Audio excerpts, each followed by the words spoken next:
Барлықтарыңызға ассалаумағалейкум құрметті достар. Бүгін біз автосондағы жаңа тесттерді талдайтын боламыз. Бұл біздің 68-ші видеомыз тест алу бойынша. Осының алдында біз 67 видеоны YouTube арнаға салып қойған болатынбыз. Егер де көрмегендеріңіз болса, міндетті түрде қарап шығыңыздар. Құрметті достар, бізде pttest.kz сайтында өзгерістер көп болып жатыр. Жаңа сұрақтар қосылып жатыр. Яғни базалық сұрақтар мейлінше қиындап кеткен. Қиындатып жатыр, яғни бізде осының разработчиктері. Сондықтан бұның алдын алу үшін сіздерге мен pttest.kz сайтына доступ бере аламын. Сатып алам деушілер болса, комментарияда WhatsApp номер тұратын болады. Соған міндетті түрде жазыңыздар. Мен сіздерге 100% тесттен өткізіп беретін боламын. Теориялық тестке тіпті кез келген сұрақтарыңызға жауап беремін. Кез келген кезде көмектесетін боламын. Вождениеге де көмектесетін боламын, құрметті достар. Бұл сұрақтар барлық қалаға жарайды. Және мен осы YouTube арнаға салып жүрген сұрақтарым барлық категорияға да жарайды. Көбісі сұрап жатады, D категориясы, E категориясына сұрақтар керек, S1 категориясына сұрақтар керек, бұл B категориясына сұрақтар жарайды ма деп сұрап жатады. Я, жарайды, құрметті достар, барлық категорияға жарайды. Ендеше тестімізді бастайық. Тағы да сұрақтарыңыз болса, комментарияға жазыңыздар. Мен сіздерге міндетті түрде лайк басып жауап беретін боламын. Автокөлік тежеуге қарсы жүйемен жабдықталған болса, EBS авариялық тежеуді қалай дұрыс орындау керек? Тежегіш педалін мезгіл басу арқылы, тежегіш педальді толық басып, оны толық тоқтағанша ұстау арқылы, тұрақ тежегішінің жүйесін пайдалану арқылы. Бұл жерде бізде В варианты дұрыс. Тежегіш педальді толық басып, оны толық тоқтағанша ұстау арқылы. Теміржол өткеліне мәжбүрлі аялдау кезінде көлікте жолаушылар болса, жүргізушінің міндеті. Қабылдаған шаралар көлікті теміржол өткелінен шығаруға мүмкіндік бермесе адамдарды түсіру. Бұл жағдайда біз дереу адамдарды түсіру. Көлік шығалса да, шықпаса да дереу түрде түсіру қажет. При вынужденной остановке транспортного средства на железнодорожном переезде вы должны сначала немедленно высадить пассажиров, а затем принять меры для освобождения переезда. 3. Автомобильді басқару кезінде тайғақ жолда газ басқышын күрт басу неге әкеп соқтыру мүмкін? Бізде С варианты дұрыс. Жетекші дөңгелектерін сырғанау және автомобильдің ауытқуына әкелуі мүмкін. Әкеледі, яғни. 4. Мұздақ жолмен жүру кезінде көрсетілген қандай сіздің әрекеттеріңіз ауытқуды болдыртпауға әкелуі мүмкін? Қауіпсіздікті қамтамасыз ететін тиісті жылдамдықпен жүру, келеді, бұрылыстарда меңгеріп дөңгелекті өте қалыпты бұру. Бұрылыстарда және айналмалы жолдарда тежемей жүру. Мәссаған. Бұрылыстарда және айналмалы жолдар. Дұрыс қой, құрметті достар. Мұзды жолмен жүріп келе жатсыз, бұрылыста сіз тормоз бассаңыз, білесіздер не болатын. Автомобильді тоқтату алдында жылдамдықты алдын ала барынша азайту. Барлық көрсетілген әрекеттер 100% келеді. 5. Көрсетілген қай траекториямен жеңіл автокөлік жүргізушісі солға бұрылады. Әрине Б бойынша, Б траекториясы бойынша. Құрметті достар.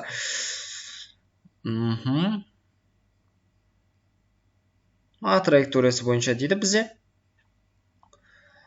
Бұл сұрақтан көбірек қателесемін. Неге, құрметті достар? Дәл осындай сұрақ бар. Осы автосонның. Көзім жетті. Мен уже қанша рет тапсырдым. Бірақ мен pttest.kz сайтына кірмегелі көп болды менде. Пока что менде уақыт болмай жүр тест талдауға. YouTube арнаға видео салуға бүгін қолым босап отыр. Бұл жағдайда былай. Осы сұрақ бар. Және ода Б траекториясы бойынша дұрыс. Ал мына сұрақта А траекториясы бойынша. Осындай шатастыратын сұрақтар бізде бар. Оны мойындау керек. Мен көзім жетті. Егер зардап шегуші есінен танып қалса, қандай жағдайларда жүрек өкпе реанимациясын бастау керек?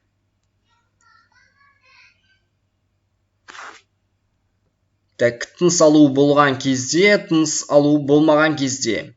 Тыныс алуына немесе алмауына қарамастан дейді. тыныс алуы болмаған кезде жүрек өкпе реанимациясын жасаймыз. Берілген белгілердің қайсысы автомагистралдарда орнатылады? Әрине 3. В варианты дұрыс. 8. Термиялық күйдің белгілері қандай?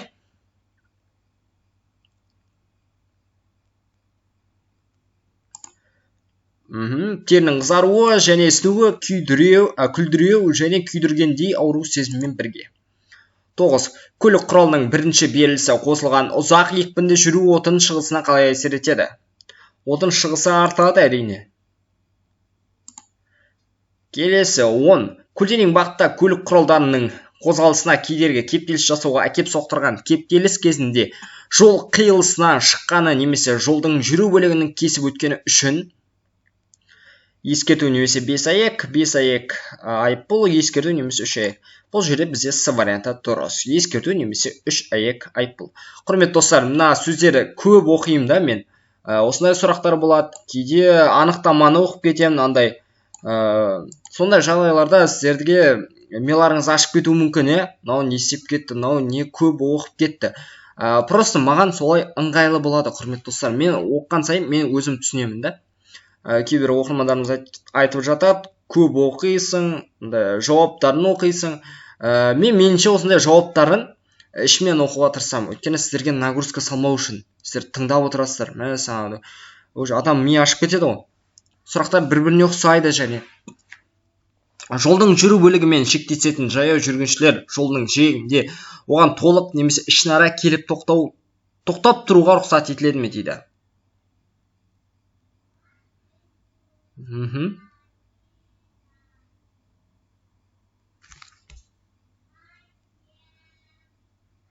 Бұл жерде бізде дұрыс жауап.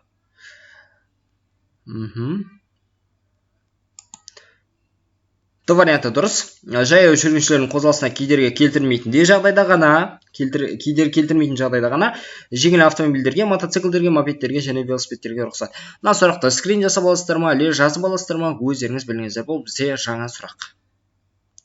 Стоянка на краю тротуара, граничащего с проезжей частью дороги, с полным или частичным заездом на него, разрешается только легковым автомобилям, мотоциклам, мопедам, велосипедам, при условии, что это не будет препятствовать движению пешеходов. Керемет. Робот мырза жақсы әңгіме айтып кетті. Дұрыс әңгіме. Оң және сол жақ шиналардың әртүрлі дәрежедегі тозуы автомобильдің тежеген кезде мыналарға әкеп соқтыру мүмкін.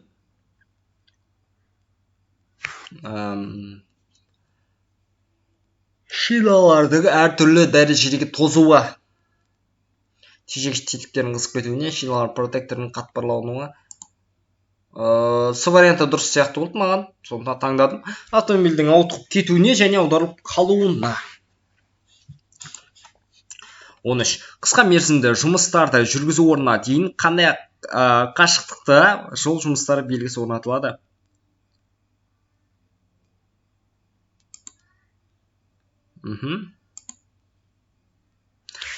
Так, 15 метрден жақын емес деп ойладым. Дұрыс емес екен. 10-15 метр. Жүргін бөлігінде қысқа мерзімді жол жұмыстарын жүргізу кезінде белгі 10-15 метр қашықтықта орнатылады. Жауап қате. 14. Жүргізушіге осы жағдайда аулаға кіруге рұқсат етіледі ме? Әрине рұқсат етіледі.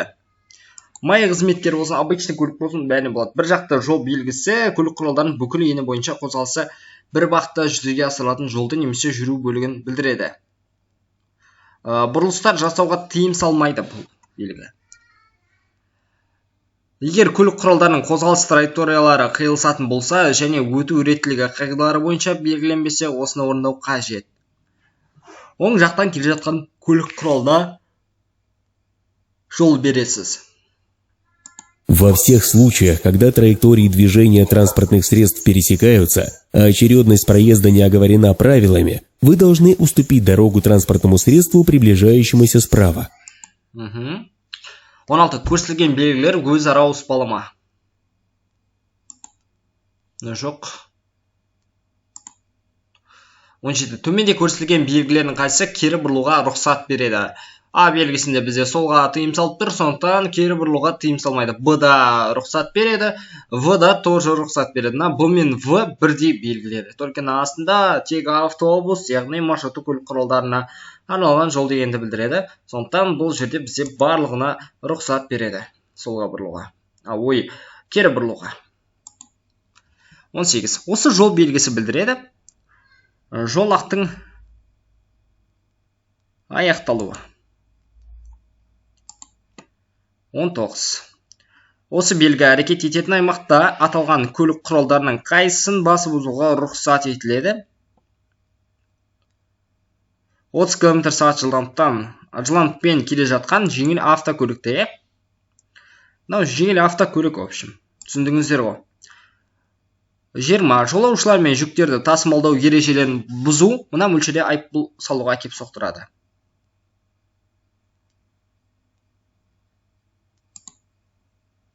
5. 21. Венозда қан кету белгілері.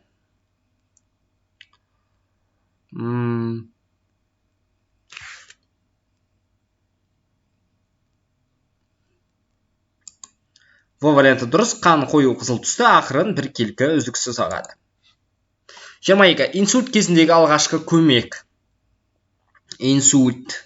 Науқасты тыныштандырыңыз, жедел жәрдем шақырыңыз, ыңғайлы қалып таңдауға көмектесіңіз. Зардап шегушінің жылы жерге көшіріңіз. Егер зардап шегуші есінен танбаса, егер сусын жұталса, оның кофеинсі жылы сусын беріңіз. А варианты дұрыс. Мен неге А вариант таңдадым? Енді медицинадан қатты хабарымыз жоқ қой. Сондықтан мен жедел жәрдем шақырыңыз деген сөзді көргеннен кейін сразу А вариантын таңдадым. 23. Жеңіл автокөліктің жүргізушісіне реттеушінің осы тұрысы оңға бұрылуға рұқсат береді ме? Реттеушінің осы тұрысын қарайық. Екі қолын екі жаққа көтеріп тұр.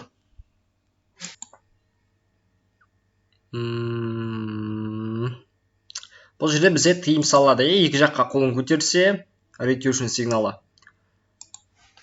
24. Көрсетілген белгілердің қайсысы жолда автомагистралмен жүру тәртібін белгілейтін ережелердің талаптары қолданылатынын хабарлайды? Әрине 1.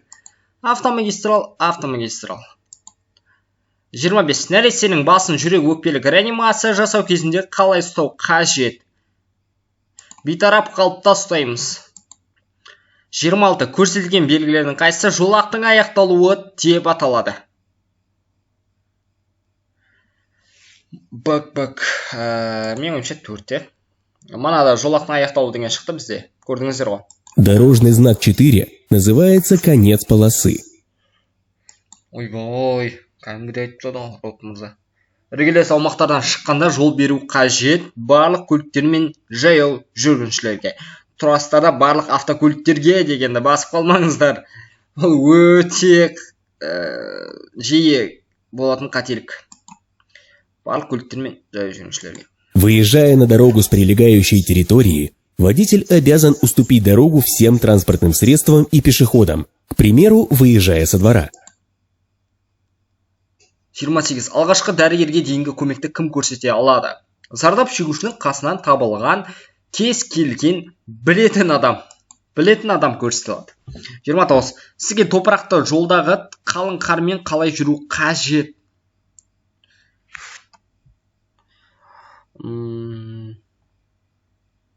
Так. Жүру жылдамдығын және жол жағдайына байланысты берілісті өзгертумен. Алдын ала таңдалған төмен беріліспен күрт бұрылмай және тоқтамай дейді. Топырақты жолдағы қалың қармен дегенді қалай түсеміз? Сізге топырақты жолдағы қалың қармен. Так, құрметті достар, түсінбей жатырмын. Давайте А варианты бізде жиі дұрыс болады ғой. Қате жауап. Алдын ала таңдалған төмен беріліспен күрт бұрылмай және тоқтамай дейді. Бәрін оқиын ба, құрметті достар. 30. Осы бағдаршам реттеуге арналған реверсивті қозғалысқа арнайы бөлінген жолағы бойынша қозғалушы көлік құралдарына. Бұл бізде реверсивті бағдаршам. Для регулирования движения транспортных средств по полосам проезжей части, направление движения по которым может изменяться на противоположное, применяются реверсивные светофоры. Реверсивная полоса – это полоса, которая меняет свое направление, примеру, вы увидели сигнал «красный X». Это означает, что полоса для вас встречная. Вы увидели сигнал «зеленая стрелка вниз». Это означает, что полоса в вашем направлении. Керемет. 31. Шиналар протекторының тозуы жол мен ілінісу коэффициентіне әсер етеді ме? Әрине әсер етеді. Бәрін оқудың қажеті жоқ. 32. Берілген жағдайда жеңіл автокөлік жүргізушісіне басып озуға рұқсат етіледі ме?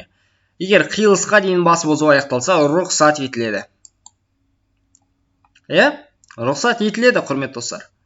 Обгон запрещен на нерегулируемых перекрестках по второстепенной дороге. Но мы видим, что до перекрестка у нас 100 метров. Поэтому обгон разрешен, если он будет завершен до перекрестка. 33. Бағдаршамның жасыл сигналы жанған кезде жеңіл автокөлік жүргізушісі кері бұрылып жатқан шағын автобусқа жол бере ме?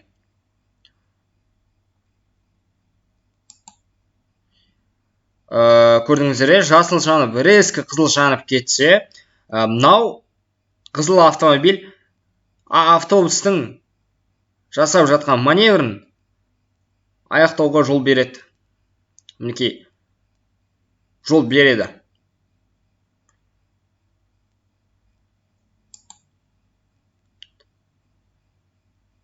При включении разрешающего сигнала светофора водитель уступает дорогу транспортным средствам, завершающим движение через перекресток, и пешеходам, не закончившим переход проезжей части дороги данного направления.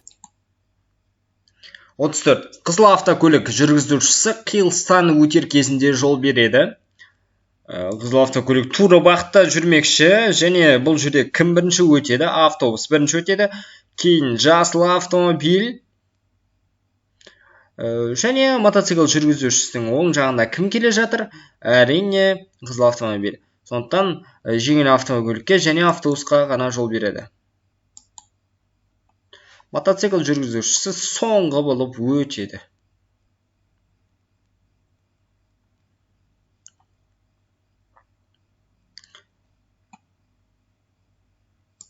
Түсіндіңіздер ғой да? Давай сіздерге оңайлап түсіндіріп берейін. Мына қара қою сызық, ол всегда решает, кім бірінші өтетін. Мысалы, автобус қара қою сызықпен кім бұрылайын деп жатыр. Әрине автобус бұлай келіп бұрылды. Қара қою сызықпен жүзеге асып жатыр. Енді қара қою сызықтың күттай болсын жартысын кім алып тұр? Екінші. Ол жеңіл автомобиль. Мінекей. Күттай болсын. Толық онымен жүріп жатқан жоқ, но қара қою сызықта тұр жасыл автомобиль. Оның да басымдығы бар.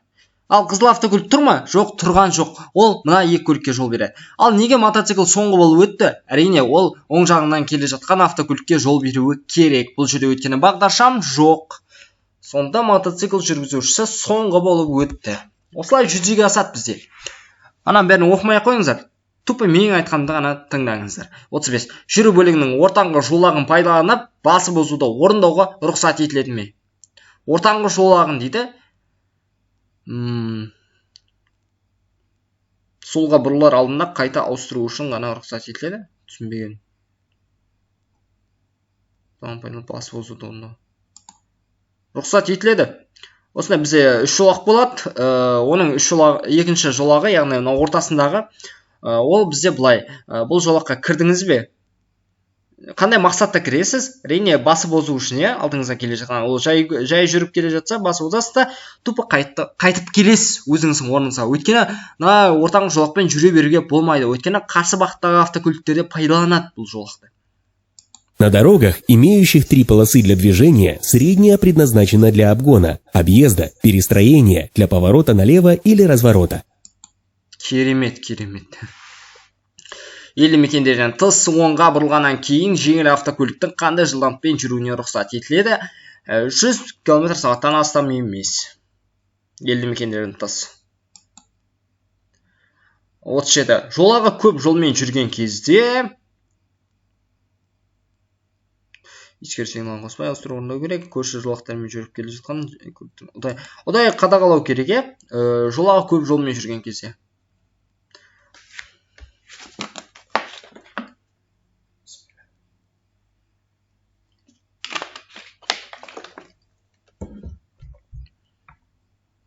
Так, құрметті достар, біз 37 сұраққа дұрыс жауап бердік. Жаңағы көп жолақпен жүрген кезде. Мына 38 сұрақ бізде интернет желісі қатқаннан мен баса бердім ғой мышкамен, осылай. Содан мына сұрақ белгіленіп кетті. Оқып жіберейік. Сонда да үлкен жүк массасын автомобильге тең орналастырмау қандай теріс салдарларға әкеп соқтыруы мүмкін? Екі теріс салдарға да әкеп соқтыруы мүмкін деген дұрыс деген жоқ. Автомобильді басқару қиындай түседі, автомобильдің күйі тұрақсыз болады. Өте оңай сұрақ, үлкен жүк массасы автомобильде тең орналастырмау дейді. Тең орналастырмау, яғни тяп-ляп қалай болса солай орналастыру, автомобильдің күйі тұрақсыз болады, басқару қиындай түседі, Келесі сұраққа. Бұл сұраққа мен жауап берген жоқпын, ол басылып кетті, байқамай. Осы жол белгісі нені білдіреді? Бұл бізде барлық көлік құралдары жоқ. Не болып кетті? Қозғалысқа тыйым салады.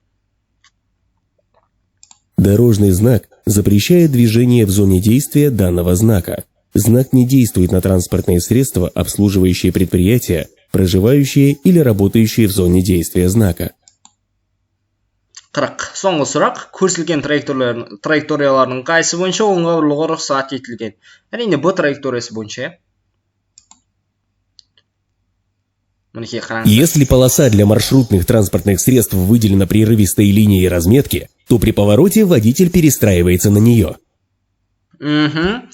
Автобустың жолы болғанымен, егерде бұрылыс кезінде үзік-үзік сызықты болған жағдайда, біз автобустың жолына түсіп бұрыла аламыз. Ал егер сплошной линия болса, оған кірмейміз, яғни Б траекториясы бойынша ғана бұрыламыз. А траекториясы бойынша. А траекториясы мынау ғой, Б траекториясы мына автобустың жолы. Осылай. Құрметті достар, біз 36-та 40 жинадық. Бүгінгі нәтижеміз өте жақсы. Видеоны соңына дейін қарағандарыңыз үшін рахмет. Лайк басып, комментария жазуды ұмытпаңыздар. Тегін лайкты басып кетіңіздер. Мені максимал түрде қолдап кетіңіздер, құрметті достар. Барлық WhatsApp группаларға таратыңыздар. Мені білмейтін, права алғысы келіп жүрген жандарға таратыңыздар. В общем, барлық жерге сала беріңіздер, құрметті достар. Мен сіздерден максимал түрде поддержка және де қолдау күтетін боламын. Сосын, құрметті достар, менің YouTube арнамаға тіркелуді ұмытпаңыздар. Бізде YouTube арна Бекболат ПДД, менің есімім Бекболат. Мен өзім Ақтөбе қаласынан боламын. Бізде YouTube арнада лайк, просмотр өте жақсы қарқында жиналып жатыр. Барлығы сіздердің арқаларыңызда, және де мен сіздерден тағы да мықты, күшті поддержка күтемін. Давайте максимал түрде YouTube арнаға тіркеліп кетейік. Ендеше сау болыңыздар, осымен барлығын аяқтаймыз. Келесі видеода көріскенше.